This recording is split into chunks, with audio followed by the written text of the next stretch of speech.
माननीय मुख्यमंत्री आदरणीय भाई सुखविंदर सिंह सुक्खू जी, आज एचआरटीसी के 50 साल पूरे होने के मौके पे हम सब के बीच में आने के लिए इन्होंने समय दिया। हम आपके आभारी हैं। यहाँ पे शिमला के विधायक हरीश जनार्था जी हमारे साथी और सहयोगी हैं। शिमला के माननीय मेयर साहब, डिप्टी मेयर साहब, वो भी इस कार्यक्रम पहुँचे हैं। हमारे प्रिंसिपल सेक्रेटरी नज़ीम साहब और एमडी रोहन जी, शिमला के डीसी साहब, शिमला के एसपी साहब, हमारे बोर्ड ऑफ डायरेक्टर्स के तमाम सदस्यगण, हमारे एचआरटीसी की विभिन्न यूनियंस के हमारे कर्मचारी साथी, और आज एचआरटीसी के इस विशेष कार्यक्रम में 50 साला कार्यक्रम में आप सब लोग यहाँ पे आए हैं।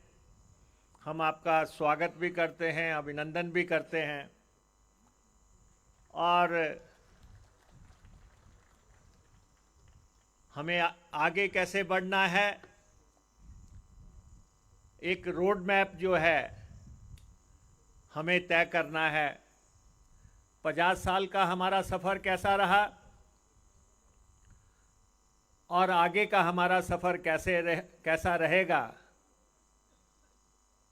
हमारे एमडी साहब अभी कह रहे थे कि आगे का सफ़र बहुत चुनौतीपूर्ण रहेगा, लेकिन मैं उसमें जोड़ना चाहता हूं कि उज्जवल भी रहेगा। और मुख्यमंत्री जी यहाँ पे आए हैं और ट्रांसपोर्ट डिपार्टमेंट से, ट्रांसपोर्ट से उनका बहुत गहरा रिश्ता रहा है। एक भावनात्मक रिश्ता भी है। माननीय मुख्यमंत्री जी के पिताश्री ने इस ऑर्गेनाइजेशन को सींचा, और जब आज उनका बेटा प्रदेश का मुख्यमंत्री है तो बहुत उम्मीदें हो जाती हैं।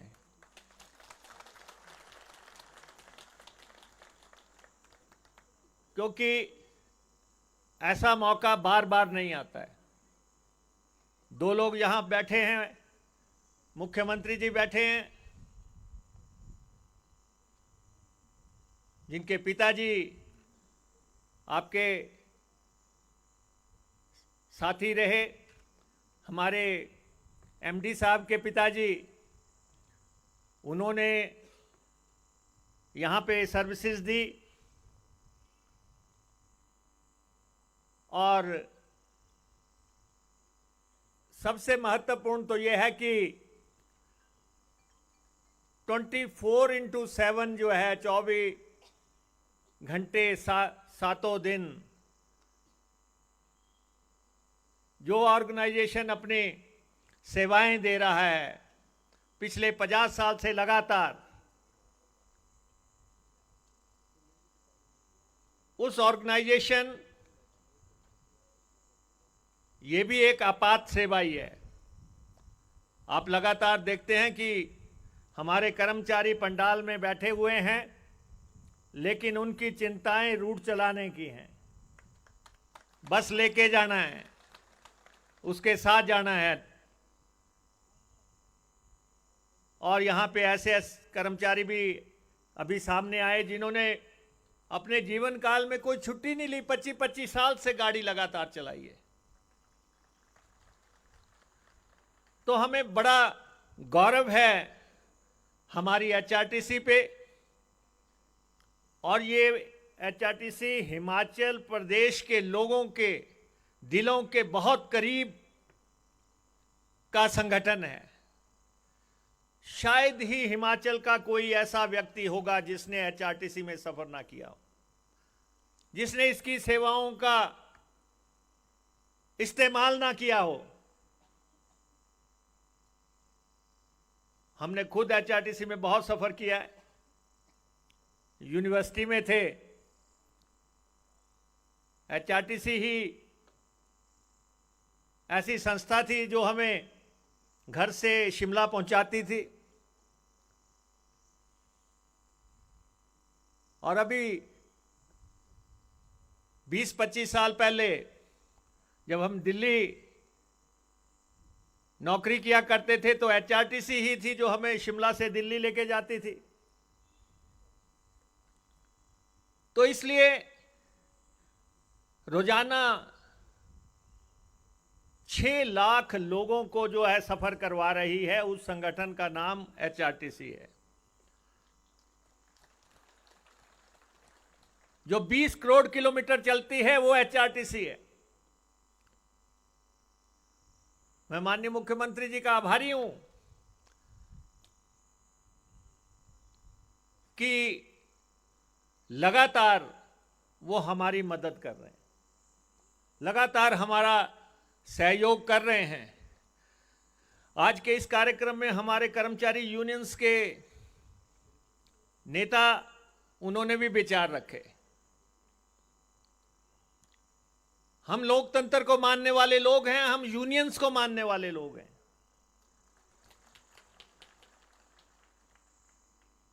क्योंकि हम खुद चुन के आते हैं और डायलॉग से ही किसी भी समस्या का हल निकलता है।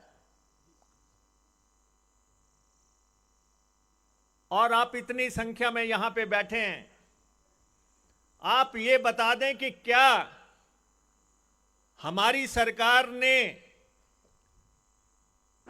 जिस दिन से शपथ ली है आज दिन तक सारे कर्मचारियों को वेतन मिला है कि नहीं मिला है?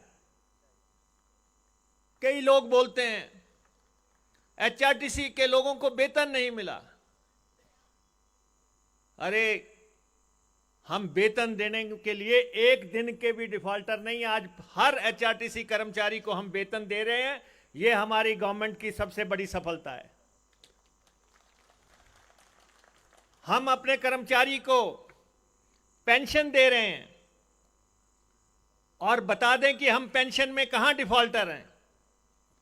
क्या आप सबको आज दिन तक की पेंशन मिली है जब से सरकार आई है?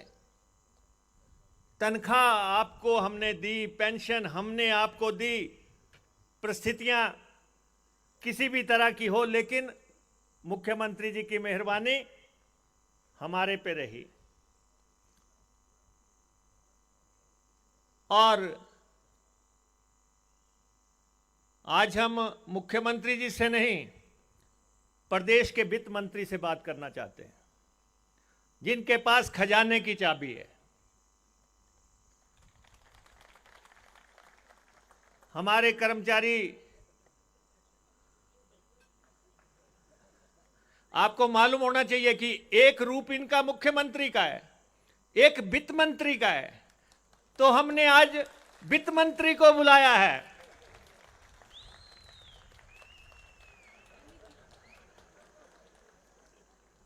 और मुझे पूरी आशा है कि अपने पिताजी के सपनों को साकार करते हुए ये आपको हरगिज निराश नहीं करेंगे।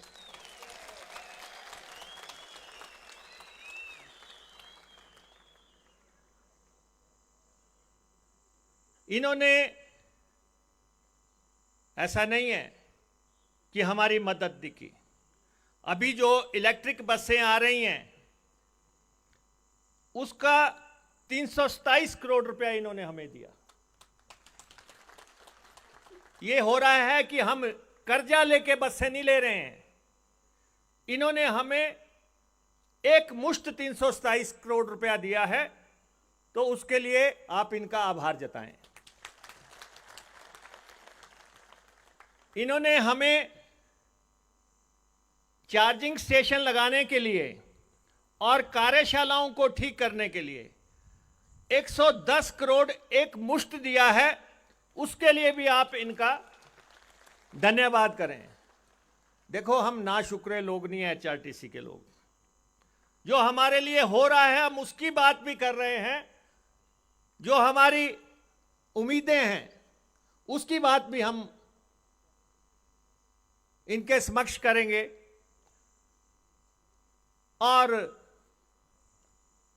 हमने अभी पीछे 245 बसें खरीदी हमारे सरकार आने के बाद, और कुछ टेम्पो ट्रैवलर खरीदे, जो भी खरीदे थी उसको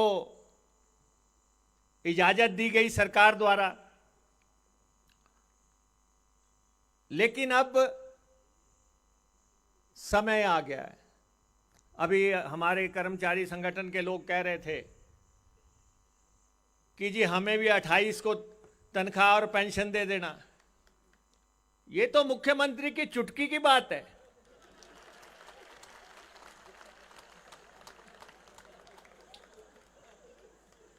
ये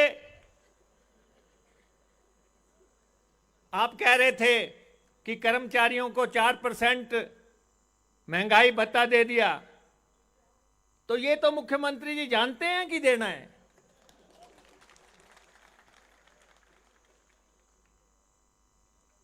और सबसे बड़ी बात यह है, मैं मुख्यमंत्री जी से आग्रह करना चाहता हूं, सारा दिन जो लोग स्टीयरिंग पे बैठे हुए हैं, सारा दिन जो गाड़ी में खड़े होकर चल रहे हैं, जिन्होंने ना अपना परिवार देखा ना बच्चे देखे, उनका मेडिकल क्लेम 9 करोड़ रुपया खड़ा है। आप एक मुश्त अनाउंसमेंट करें इसकी। एक मुश्त जो है, बाकी कुछ भी हो सकता है, लेकिन आप बस में 24/7 बैठे हैं, बीमार हो रहे हैं और 9 करोड़ रुपया खड़ा हो गया। लेकिन मैं आप सबसे ये कहना चाहता हूं, साथियों से, आप हमारे परिवार के सदस्य हैं, दूसरे चौथे दिन अखबार में मत दे दिया करो हम चक्का जाम करेंगे।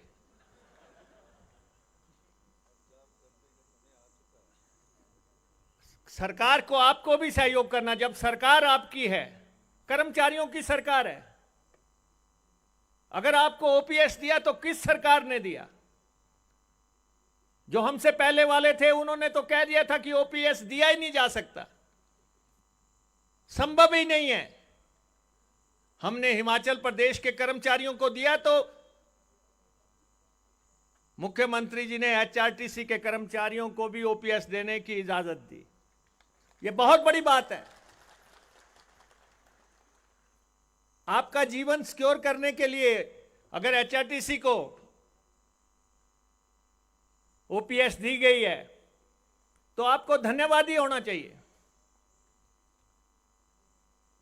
और हम चाहते हैं, अब हम देखते हैं, हमारे पत्रकार साथी भी यहां पे बैठे हुए हैं, 3200 बसें हम चलाते हैं।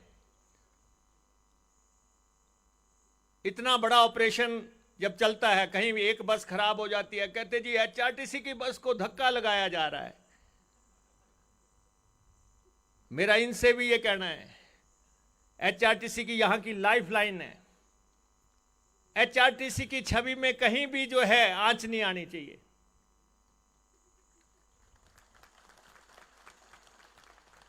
अरे एचआरटीसी को कहीं बस में धक्का लग गया। अभी मैं परसों जहाज से दिल्ली से आया, जहाज स्टार्ट करने के लिए धक्का लग रहा था। गाड़ी लगाई हुई थी, उन्होंने पता नहीं कहां तक खींच के ले गए।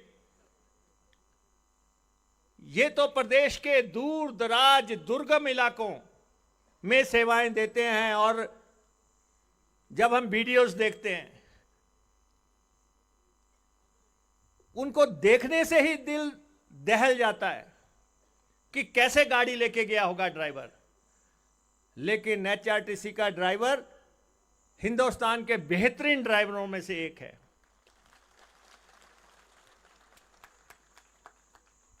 एचआरटीसी में बैठ के किसी को कोई डर नहीं लगता है कि ये कैसे गाड़ी चलाएगा? कभी किसी ने सवाल किया?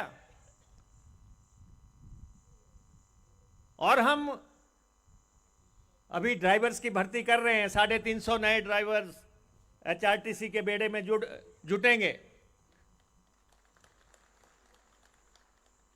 350 कंडक्टर अभी हमने भर्ती किए हैं और पूरी तरह कमीशन से भर्ती की है। ड्राइवर की भर्ती भी हम ऐसा ही कर रहे हैं, क्योंकि जिसको 50 लोगों की जान लेके चलना है उसमें किसी की सिफारिश नहीं चल सकती, वो बेहतरीन ही होने चाहिए। तो इसलिए हमें बहुत फक्र है इस ऑर्गेनाइजेशन पे, जिस ढंग से सेवाएं दी गई हैं, हजारों हजारों किलोमीटर्स की। अब मंदिरों को हम सेवाएं देने की कोशिश कर रहे हैं, नई बसें लाने की कोशिश कर रहे हैं। लेकिन 2-3 बातें जो मुख्यमंत्री जी को मैं बताना चाहता हूं, मालूम इनको भी है क्योंकि बहुत नजदीकी से ये एचआरटीसी से जुड़े रहे हैं। एचआरटीसी उस जगह जाती है जहां कोई नहीं जाता है। घाटे के सारे रूट हम चलाते हैं। सुबह ही जनार्था जी की चिट्ठी आ जाती है कि ये बस भी चलाई जाए, 10 किलोमीटर बढ़ाई जाए, 5 किलोमीटर बढ़ाई जाए। तो ये काम हम सरकार के कहने पे करते हैं। सरकार कहती है, तो इसलिए इस संस्था को शुद्ध व्यापारिक नजरिए से नहीं आंका जा सकता।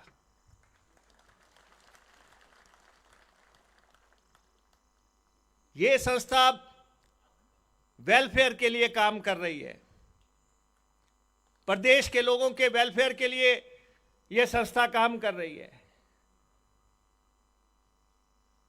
आपने हुक्म कर दिया, सरकार ने हुक्म कर दिया कि महिलाओं को 50% मुफ्त यात्रा होगी। यात्रा शुरू हो गई। एचआरटीसी को तो फुट्टी कौड़ी नहीं दी गई। 28 तरह के पत्र आ चुके हैं कि इसको भी मुफ्त चढ़ाओ, उसको भी मुफ्त चढ़ाओ। और उन सर्विसेज को जब हम ये रियायती सफर हम करवाते हैं, अभी हमने आकलन किया, मुख्यमंत्री जी ने कहा था 0 टिकट का लगा के देखो, एक दिन में 50 लाख रुपया रियायती सफर पे लग रहा है। 50 लाख रुपया एक दिन का रियायती सफर है। रियायती सफर हम करवाएं, घाटे के रूट हम चलाएं,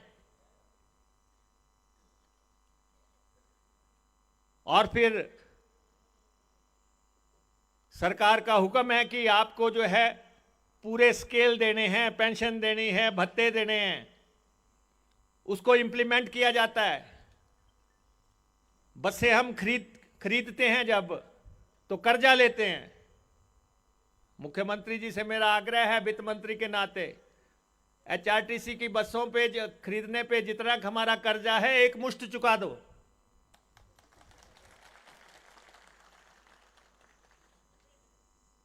और हमने अभी इजाजत दी, सरकार ने हमें 200 नई बसें खरीदने की। हमारा इनसे आग्रह है कि बसें हम खरीदेंगे, लेकिन गारंटी तो भर दो, क्योंकि खजाना तो इनके पास है। हमारे कहने पे तो कोई बस देगा नहीं। जब ये कहेंगे वित्त मंत्री के नाते कि हां इनको दे दो, मैं बैठा हूं, तो वो बसें आएंगी। और मैं मुख्यमंत्री जी से यह भी कहना चाहता हूं, किसी का हक लंबे समय तक नहीं मारा जा सकता।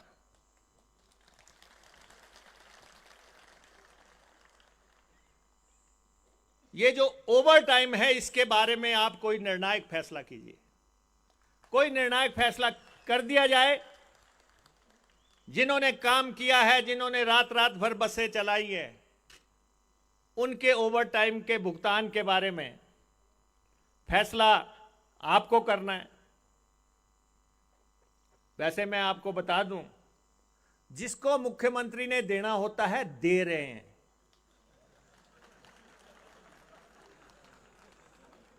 जिसको देना होता है दे रहे हैं। आप भी अभी मुख्यमंत्री जी मंच पे आ रहे हैं और तालियों सीटियों से इनका स्वागत करें ताकि ये सब चीजें दे के जाएं।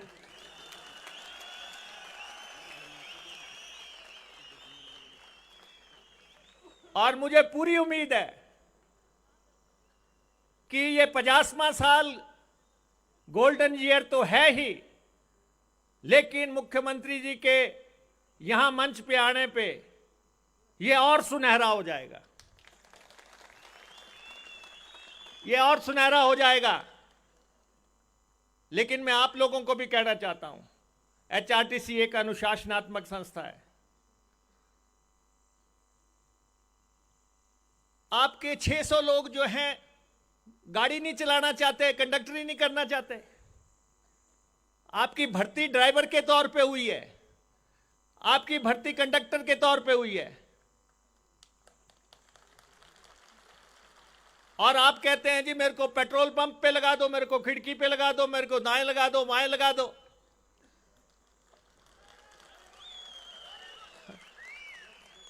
₹1,00,000 तनख्वाह लेके खिड़की पे खड़े रहोगे? मेरा मुख्यमंत्री जी से कहना है, इसके लिए भी मेडिकल बोर्ड स्पेशल गठित कर दो कि जो बस चला सकता है वो बस चलाए।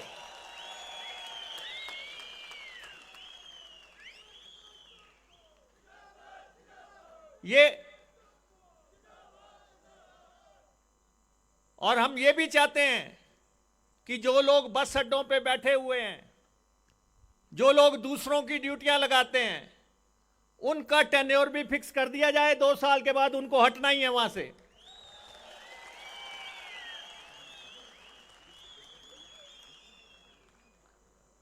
एक व्यक्ति जो है उसको ड्यूटी नहीं मिल रही है दिल्ली की, दूसरा चले ही जा रहा है।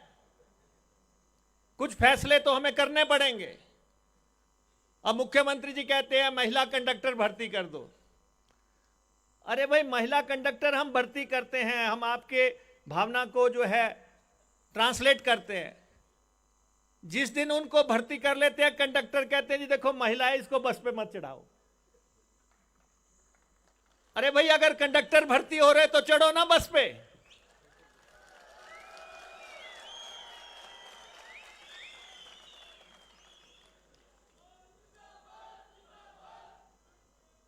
ये सारी बातें, लेकिन फिर भी मैं मुख्यमंत्री जी से इनका आभार जताता हूं कि जब से हमारी सरकार आई है, हम एक भी आज यहां कह रहे थे पेंशन की बात कर रहे थे। अरे पिछले महीने हिमाचल के कर्मचारियों को जब 10 को पेंशन मिली, आपको 4 को मिल गई थी। क्योंकि मुख्यमंत्री जी का स्पेशल ध्यान जो है एचआरटीसी पे फोकस्ड है। और ये भी है, हम दोनों का किसी बात पे झगड़ा नहीं होता। एचआरटीसी रोज हम झगड़ते रहते हैं। आपके लिए इनका भी प्यार है, तभी इन्होंने हमें बसें दी, 327 करोड़ रुपया दिया, 110 करोड़ रुपया उसके लिए दिया। अभी सुबह ही कह रहे थे कि मैं 500 बसों के लिए और पैसा देने के लिए तैयार हूं। और मुझे लगता है जब इनके जहन में है तो ये जरूर हमारे को 500 बसें और मुफ्त देंगे, ताकि कम से कम बसों का तो जो भार हमारे पे पड़ता है खरीद का, वो तो कहीं हमारा कम हो सके। हम किफायत कर रहे हैं, हम पैसा अर्जित कर रहे हैं। और आपने पिछले महीने 75 करोड़ रुपए के आसपास कमाया। मुख्यमंत्री जी ने मुझे कल ही बात करते हुए कहा, कहते कि जो ड्राइवर जो है मुनाफा कमा के लाता है बस में, उसको स्पेशल इंसेंटिव का ऐलान किया जाए। जो मुनाफा लाएंगे अरे भाई, अगर प्राइवेट वाले कह देते हैं चलो चलो ब्याज ना चलो ब्याज ना चलो, आप भी लगा दिया करो एक आधी आवाज, क्या फर्क पड़ता है। ऑर्गेनाइजेशन का पैसा कमाने के लिए सेल्फ डिपेंडेंट हमें बनाना है, एचआरटीसी को आत्मनिर्भर बनाना है। और समय के साथ मुझे लगता है, लेकिन फिर भी मुख्यमंत्री जी से मेरा ये आग्रह है कि जब तक एचआरटीसी आत्मनिर्भर नहीं होती, आप एक फिक्स्ड ग्रांट जो है हमारे लिए घोषित कर दो कि इतना पैसा हम आपको देंगे, आप कैलकुलेशन कर लेना। हमारे ऑफिसर्स, आपके ऑफिसर, फाइनेंस के ऑफिसर, सबको बैठ के माइक्रो लेवल तक आप देख लें, ताकि एक फिक्स ग्रांट हमें मिले। हमें 3 चीज़ों का बहुत भारी खर्चा है। एक, हम तनख्वाह जो है 45 करोड़ रुपया खर्चते हैं, पेंशन पे हम 25 करोड़ रुपया खर्चते हैं, डीजल पे हम 45 करोड़ रुपया खर्चते हैं, और उसके अलावा जो है ये किश्तें देनी है बसों की, कोई टायर खरीदना है और कोई पुर्जे खरीदने हैं। पहले तो एचआरटीसी को लोग उधार नहीं देते थे, हमने गुडविल कायम कर दी, हर महीने बिल चुकता कर रहे हैं टायर वालों के, पुर्जे वालों को। अब हमें कोई इनकार नहीं करता बाजार में। ये कांग्रेस सरकार के आने के बाद हुआ है। इसलिए 50 साल की मैं आपको मुबारकबाद देता हूं। बहुत ही शानदार सफर है, और आपने उस प्रदेश में जहां पे ना तो रेल ट्रैवल है ना हवाई ट्रैवल है, जिसमें सड़कों के माध्यम से जाना है, वहां आपने हिमाचलियत के लिए जो काम किया है, आपको हमेशा याद रखा जाएगा। आपकी सेवाओं को हमेशा याद रखा जाएगा। और आज मुख्यमंत्री जी जब मंच पे आएंगे, उसके बाद इनको भी हमेशा याद रखा जाएगा। आपका बहुत बहुत धन्यवाद।